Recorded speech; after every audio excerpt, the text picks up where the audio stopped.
নৈহাটিতে shootout, দুষ্কৃতীদের গুলিতে খুন হলেন সন্তোষ যাদব নামে এক তৃণমূল কর্মী। ঘটনাস্থলে যায় নৈহাটি থানার পুলিশ। নৈহাটি পানি ট্যাঙ্কির কাছে ঘটনাটি ঘটে। পরপর 3 থেকে 4 রাউন্ড গুলি চালানো হয়। তদন্ত চলছে। পুলিশের অনুমান ব্যক্তিগত শত্রুতার জন্যই এই খুন। ব্যারাকপুরে পুলিশ কমিশনার অলোক রাজোরিয়া জানিয়েছেন 6 জন দুষ্কৃতী বাইক করে এসে খুন করে তাকে। সিসিটিভির ফুটেজ দেখে দুষ্কৃতীদের চিহ্নিত করা গেছে।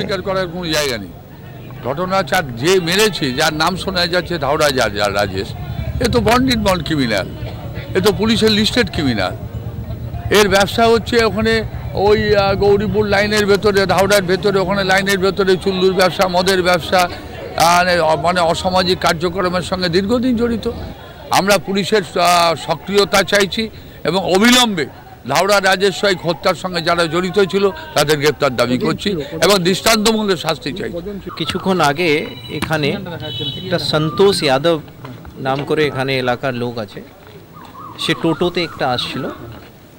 তখন পেছন থেকে 2 বাইকে 6 জন যে আছে ওই টোটোকে আটকায় আর ওকে বের করে এখানে একটা বাড়ির সামনে ওকে কিলঘুষি মারতে আরম্ভ করে। তারপরে এখানে কিছু যে ইট আছে, ব্রিক্স, ওকে দিয়ে ওকে মেরেছে। আমরা সিসিটিভি ফুটেজেস পেয়েছি।